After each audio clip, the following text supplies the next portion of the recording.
Happy New Year to our audience. Thank you for joining us today. It's a special episode about the relaunch of the Arthritis Broadcast Network, a website that covers arthritis information and news from North America and around the world, and is co-led by arthritis consumer experts and Arthritis Research Canada. To speak about the relaunch of the ABN, we're joined today by Cheryl Koehn, President of Arthritis Consumer Experts, and Dr. Diane Lacaille, Scientific Director at Arthritis Research Canada. Welcome, both of you. Thank you. Thank you for having us. Over the past decade since its launch, the Arthritis Broadcast Network has become one of YouTube's top 20 arthritis channels and has generated the most videos and views on a Canadian YouTube arthritis channel.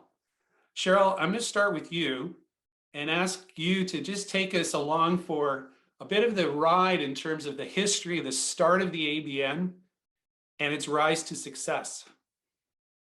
Sure. Thank you for asking me on, and it's a pleasure, obviously, to be here with Dr. Lacaille of Arthritis Research Canada, our partner in this endeavor.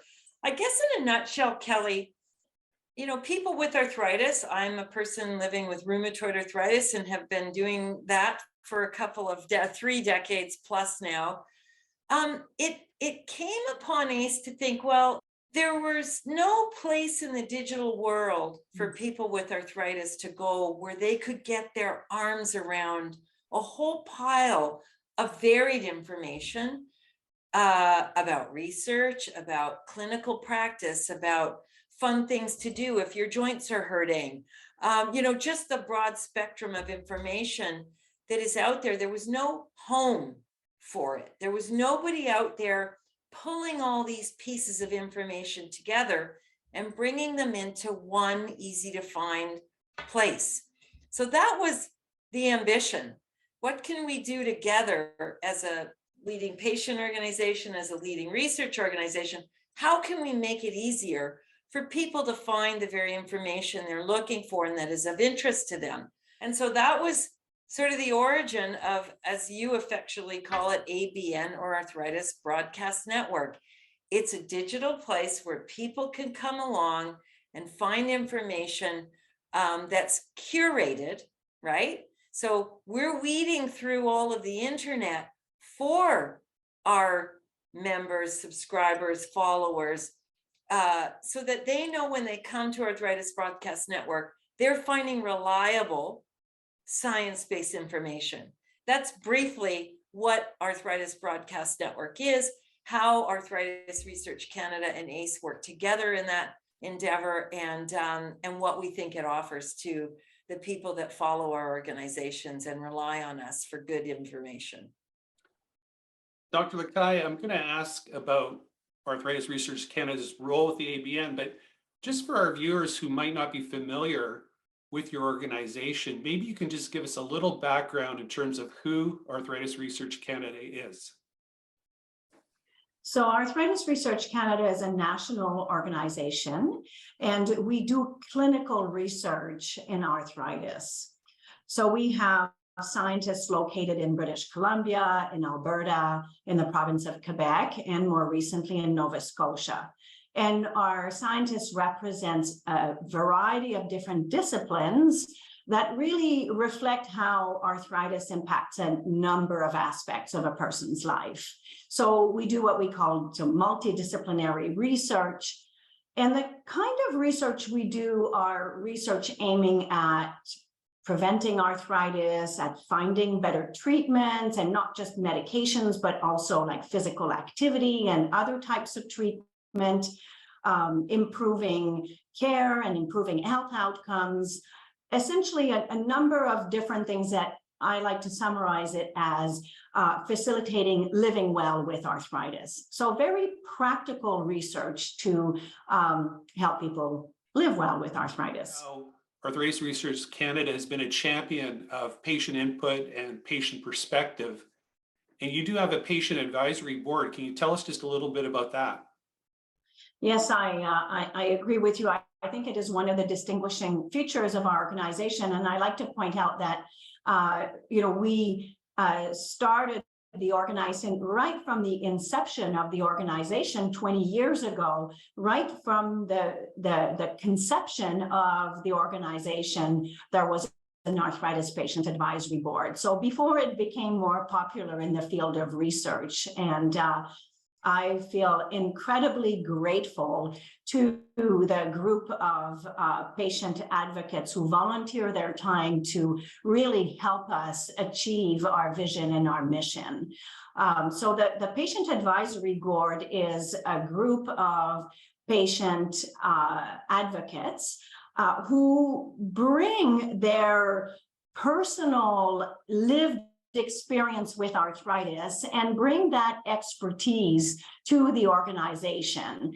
And they do so at multiple levels. So when we actually conduct the research, on the research team, the patients are members of the research team, and they bring their knowledge and their expertise of living with arthritis to the team. And also at the level of the organization, we have patients involved at all levels, so that they play a role in our strategic planning and orienting what type of research we want to do. We have a patient representative on our board of directors. So there's a patient voice also at all levels of the organizations. So it's really, when we say we do patient-driven research, we take that word seriously. And it has really been invaluable what the group has brought to the organization. And the other role I should have mentioned is also in getting the word out. So we don't want the research and the knowledge that's created to just sit at the research center. And our patient advisory board members have been instrumental in getting the word out about the research and talking to other people living with arthritis about what does it all mean, really, all this research that is done at Arthritis Research Canada. That's fantastic. We've also, Arthritis Consumer Experts has partnered with that advisory board on a number of different initiatives, and we really value their input and participation in any of the programs we've worked together on. Now, as co-founder and co-leader of the ABN, can you just tell us briefly what role Arthritis Research Canada plays as co-leader? Yeah, well, so, our role is, we are about the science. So we have the expertise to provide the scientific, to advise on the scientific content.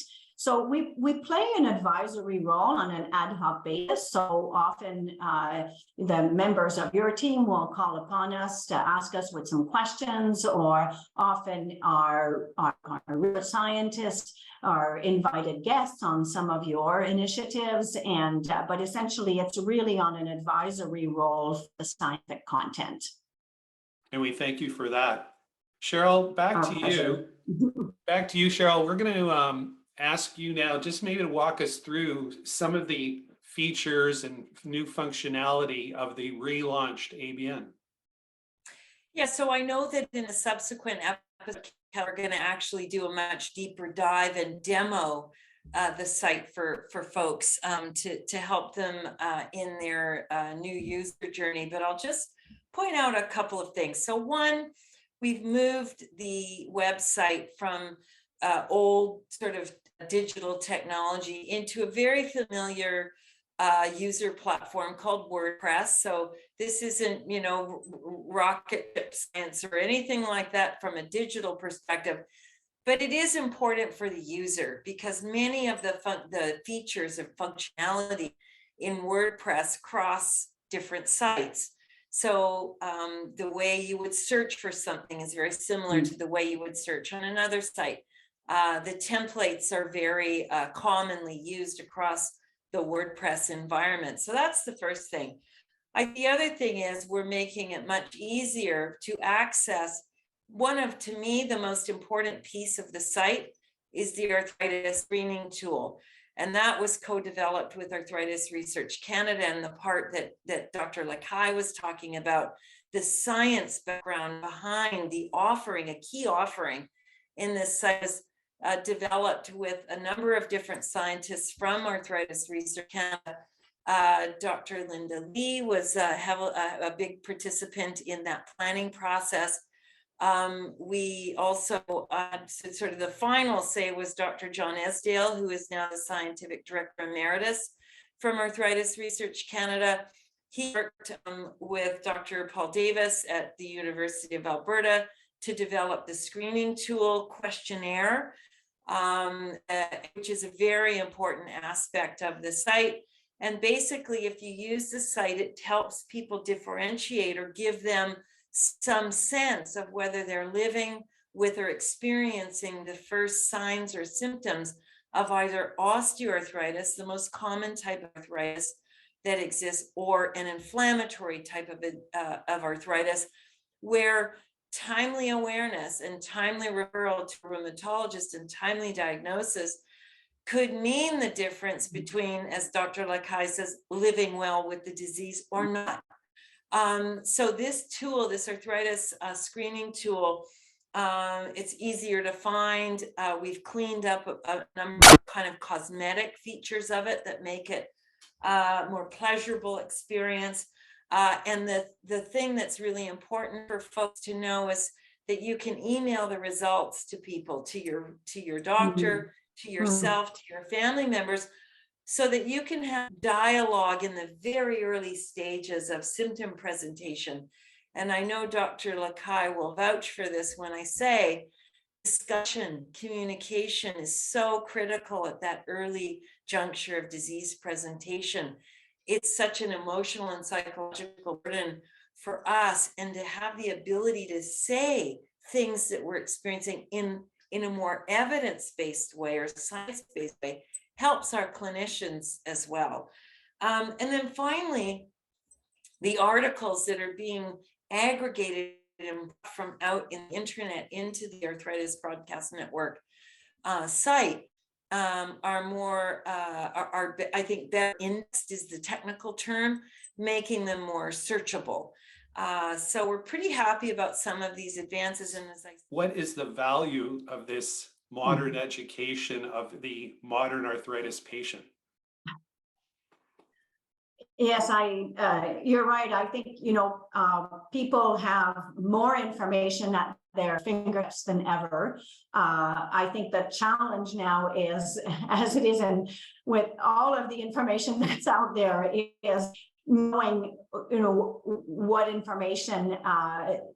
information to trust and how to navigate it, and where do you find reliable information. I think that this speaks to the importance of this site, because you need to make sure that the information that you are accessing is science-based information. The role of education is crucial. And I like to talk about things that are evidence-based. There's good data showing that patients who are educated about their disease actually do better. So it's not just a nice thing because it's, more pleasant to know what you're going through, but there's also very good evidence that people have better health outcomes, they have better satisfaction with their care, they do better the more informed they are. And it makes sense, like it's just totally intuitive. Let me interrupt, Dr. Lacaille. It's like investing.